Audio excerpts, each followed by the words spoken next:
Diane here. I'm going to be providing a video today that's mostly associated with quilting. I'm going to show you how I make Lori Holtz design boards, mini design boards that you would use on the side of your sewing machine to hold your quilt pieces in place while you piece. It's many a times I have made mistakes piecing my block because I mix up the components. I just watched Lori Holt's video, and it was very interesting, and I'm very excited to try it. I'm going to link her video below in case you want to make some, because she's going to explain everything to the letter. What I'm going to do is show you different pieces along the way, so it won't be as long because she explains it so well. But I just want to test myself to see, can I make it as easily as it looks in the video? Okay? So here's the first thing I need is foam core boards. I got these this morning at Walmart. That's why I'm so red and sweaty. I just came in from Walmart. I'm telling you, we're in the middle of a pandemic and in the middle of the second heat wave. It's a wonder we can do anything at all. Whoops, this is upside down. Okay, so I got this foam core board, which was $1.77 each. Okay, and it's Elmer's, so I think it's probably better quality than the ones I could have gotten at the Dollar Tree for $1. I went ahead, splurged, and spent the extra 77 cents. Okay, that's what it's going to be built on. In the meantime, before I get on with my rest of my video, let me show you what else I've been up to quickly. I'm not showing you any knitting today because it's mostly hats, mitts, and socks. Very boring. But bread, I've been doing bread regularly in the bread machine, and that's why I was doing it, because I thought it was great in the bread machine. However, lately, I don't know if it's the humidity, if I'm getting too lax or what, but my breads have been dropping in the bread machine. So I decided to just mix it myself, let it rise the old-fashioned way, and cook them. And these two came out great yesterday. You can see they're just basically sandwich bread, but you can see it through the plastic. I got them wrapped up. My husband looks like my husband ate half a loaf this morning. I did have one piece cut off because I always try it, but wow, I was going to give the second loaf away. I guess I won't. He just had, well, it's been weeks now, but he had upper dental implants inserted maybe about 4 or 5 weeks ago. So he can eat soft bread, and so I guess that was soft enough for him. Okay, so I've been up to bread, and I've been up to a lot of dog biscuits because the bread machine makes excellent dog biscuits. So I'm going to go and cut this foam core and get started on these boards, and then I'll show you the next step and see if I can be successful in making these little design boards. See you soon.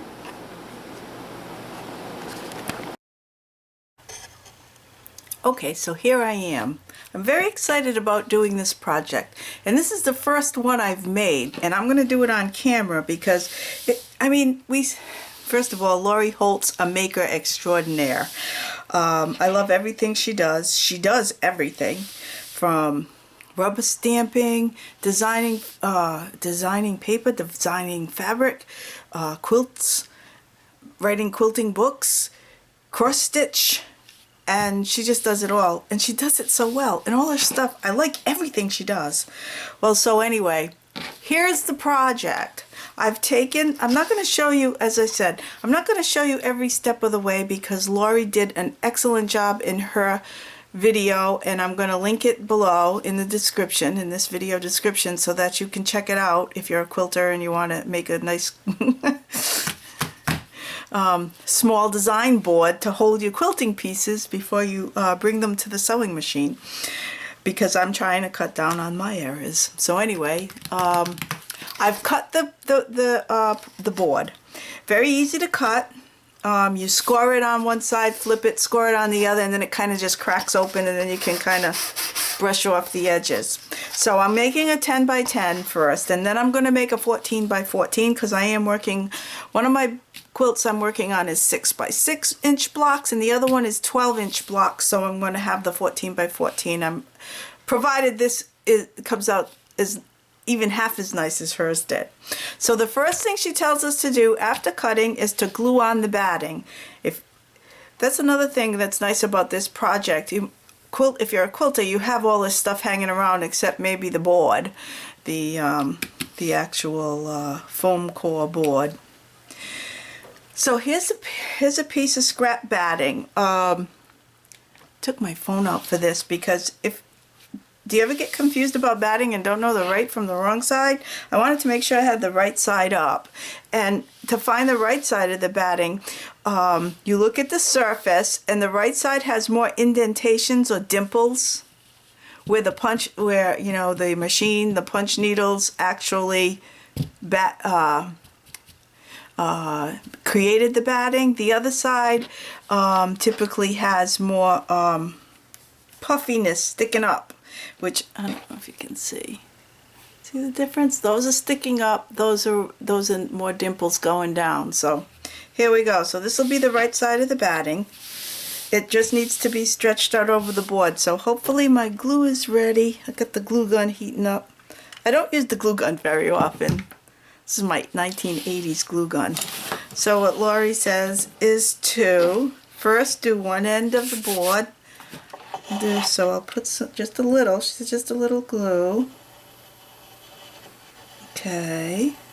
And then bring the batting to the end and hold it down. Let it cool, so that's kind of will hold it in place. And then do the other side. Again, just a little bit. Another thing she said for supplies to have on hand were popsicle sticks. She had a bone folder, and I brought up my thermal fingers from downstairs where I usually sew. These thermal fingers are the best thing ever. I don't hot glue much anymore. I used to a long time ago, but these are good for when you're pressing. If you're pressing 1/4 or 1/8 of an inch and you're holding it down with your iron and you're using a lot of steam, these thermal fingers are good. That'll be used when we're attaching the outside border. So let's do this second. First we did the top, now we're doing the bottom, or vice versa. This is where we want to stretch it to get all the wrinkles out. There we go. Okay, I'm going to do the two sides, give it a trim, and I'll be back. Okay, we're back. I've got the batting pressed onto the board, glued on, and trimmed. So far things are going exactly according to plan. Now the next piece is to attach the binding. What you're going to need is either scrap fabric, cut a 2.5 inch strip, or you can use a strip from a Jelly Roll pack if you have that. I used a strip from a Jelly Roll. I have this lovely batik fabric. So what Lori says to do first is to press it in half, which I did. I pressed it in half. Then once you have it pressed in half, you have a center fold down the middle here. So then you bring up your sides to the middle, and then you press that. And so then this will be your binding onto the edge of the board. But before you do that, she recommends, here's one that I've already stitched, stitching.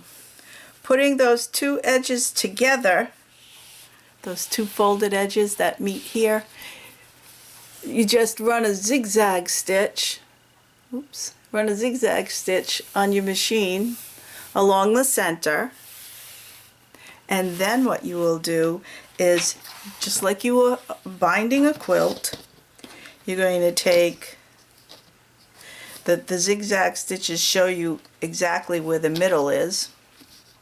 So you're going to put the middle along the edge like this, and you're going to be gluing your binding this way. So let me get started to give you an idea of what this will look like. And I won't bore you with the whole thing, but I'll just give you an idea. Because we're going to glue it to the back and to the front. This is where I think I'm going to put on my thermal fingers. I don't think I need a thumb. I think I need my fingers, because this is where you're pressing on the glue. Okay, so let's get started. Put a little bit of glue on the edge. Again, just a bit. And then, I don't know if I'm going to use these. I'm not find the right side and the wrong side. Here's the right side. So I'm going to find where my center is. This is where I want those. See, that's where the zigzag is. Right there. The zigzag stitching will be right on the edge. Wonder if it would be easier to do a little bit of the front, a little bit of the back at the same time, and see how that goes. So far my hands can stand the heat. I did a lot of gluing in the 80s and 90s. I did a lot of gluing, which makes me think that my fingers can take the heat. So now, just as you would with a quilt, you're going to do this. Let me see if I can show you. Fold it. You're going to be folding it up like this, as you would. I usually call it, it's not exactly mitering a corner, but it's something like it. So first I'm going to put a dot of glue under the front here. Maybe I will do the front and the back separately. I'm going to glue that. Then I'm going to make sure that's on the edge. I should go back and watch her video. I think she might have glued the spine of this first. I think I'm going to take a peek back and finish it up in the way that she would have recommended. Because maybe I didn't pay attention to this is my first try. Yeah, it seems to me that if I glued it along here, but then I'll be going around 3 times. That seems like a lot. If I can go around just twice, it would be better. So, let's do this side. I'm just going to do the corner to show you what I mean about that folded in corner. Popsicle stick here. Flat, flat. Make sure I have that right in the middle. That's good. That's looking good. It's not looking so good on this side. Alright, let's pull this a little more. There we go. Get some glue in there. Like I said, it's my first one. I'm not sure I know what the pitfalls are yet. I'm going to go back and look at the video and see if I'm supposed to do the middle first. Looking at this, it's probably going to make more sense if I do. Get that glue out of there. Bring that up. Try to make the corner look nice. Okay, so I'll be back once I have this border tackled. Be right back. Okay, here I am back. Not quite done, but I've gotten my way around. I didn't go back and look at the video yet. I just figured while the glue gun's hot, I might as well just keep going. So I've got all this edging glued on. I've tried various techniques on my way around, but I have to say, at first I thought it was a little hard, but once I got to this corner here, I thought it really felt good. I'm seeing a little bit of glue, but I'm going to touch up later, but as far as I'm concerned, this is kind of cool and it feels so nice. I'm getting excited already and it's not even done. So I have this all glued down to here, and here's where I started. And I've got this little edge, so I'm going to see how much I want to fold over and just glue it down like this. I'm going to fold it over and glue it down. But I made this a little crooked. What's good is if you keep working on it, you can pick up the glue and reposition what you've done to make it straighter. That's what I have to do back here. But when you do something to the back, check out the front right away, because it's all the same piece of border, so you can mess up. Alright, the front still looks good. I'm pulling this back so that it's flat. I'm going to take a little corner off of this so it won't stick out when I put this binding on it. Same with this. I think I'll cut this little piece off so that it won't stick out. Just cutting the corner. Alright, let's get all this stuff off. See how well it works? You put fabric on it, it sticks. Okay. Alright. So I'm going to put glue here, and that'll finish up pretty good.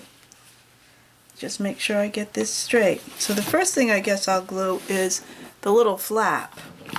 Put just a tiny bit of glue there on each side and fold the flap up like that. Okay. Then I think I'll do the front first because that's more important to me. Put this little bit of glue there. My glue gun doesn't stand well. Since the 80s I said I was going to get myself a better one. I had a fancy stand for it, but didn't really work. Okay, so try to get that as straight as possible. I'm going to need to slip a little more glue under here, I can see. So let me pull this back. You know what, I think I better glue the back too first. Like I said, this is my first one through. Never made this before. Didn't go back and check out the video, which I'm going to do after this. But so far I'm very pleased because it's been, just as Lori said, easy, and it's so cute. And as she said, you know, you could just cover a piece of foam core and not have to put an edging on it. But she says if you're going to make something, why not make it cute? Because you're going to be using it probably for a long time. All right, a little more glue here. All right, maybe right there. Let's see. And let's get that down. Got a big blob of glue there, as she said might happen, but this popsicle stick trick that she says in the video works very well. Get a clean popsicle stick. So there we are. I'm so excited I can't even begin to tell you. I'm going to make a bunch of these, as I said. I'm making a 12-inch block, so I'm going to make a 14-inch one. This is a 10. I'll make a 14. Heck. Ta-da! It's finished. It looks pretty cool, doesn't it? Alright, let me go and find the block I'm working on now, and I'll come back and give you an example of how it works. Okay, here I am back with my pattern. I'm making the Arkansas Crossroads. It's a traditional quilt. It's been around for forever, but the Quilting Cowboy released a version of it with his fabrics. He's recently released a fabric line called Pottery. It's really nice. It's really masculine, and I wanted to make a masculine quilt. So I didn't get the Quilting Cowboys fabrics, unfortunately. What with the COVID going on and all, I didn't really investigate every place and where I could get it, where it could be purchased. So I just got some blues and some browns, and that's what I'm going to do. So anyway, back to my design board. It's so light. It's light as a feather. Here are all the pieces for one of the blocks, the block that makes the cross.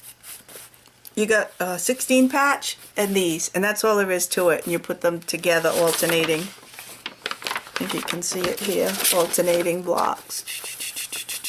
I just love the way it looks. I think it looks quite masculine. Okay, now because this isn't all stitched together, some of the seam allowances haven't been stitched yet. For instance, here we're going to put these together. So it starts with a 4 patch in the middle. So I'm to make up for the the seam that's not yet sewn. I'm going to overlap it a little. And then you have flying geese, which are finished. These are all already stitched. The flying geese here and here. And then a flying geese here and here. I should say flying goose, but they call them flying geese. Because even though it's one section of a block, it's still 2 geese. And then we put the last blocks here, and not only can you design it, but then you just bring it to the machine and sew it together this way. Because the way you stitch it, you'd stitch this to this and this to this, and then you'd have a row. And this would have to be, see, these two have been stitched together, but then you stitch these two together, and then you've got your middle. Then you'd stitch that geese to this and that geese to this, and then so on and so forth. Well, I'm kind of dressing quilters. You know this stuff. But isn't that a cool cross? Yeah. I can't wait to make this quilt. I'm just starting it, so that when this thing popped up on the internet last night from Lori Holt, I said, that would be great for me to just like stick all my blocks on, because what I might do is just stick everything like this and not even have these two stitched together. Or maybe I would, because I'll probably chain piece all these twos and then put the singles here and just pile them up with all the pieces I need after I have all the geese done, and then I'll just do my rows. And this is so cool. Look at it doesn't fall off. It's great. So you see these do-it-yourself videos online all the time, and you always wonder, they make it look so easy because they know what they're doing. But for my first try, I really like it. I'm going to make a bunch more. I've already got the second 10-inch one cut out for my 16 patches. That's the next. And you can make up your mind too. I like not having to go to the wall and put it up when it's only one little block, you know, because all the blocks don't have to be exactly the same. These blocks are not all the same. So you can kind of mess around with how you want the 16 patches to go. So as a review, or if you've never done like the gluing and the cutting and everything of this before, with just one, this is my first try through. I love it. I'm going to make a bunch more. So if you're looking for something like this, rest assured that it is easy to complete. You'll have fun making it too. It doesn't take long. Okay, thanks for watching, and happy quilting.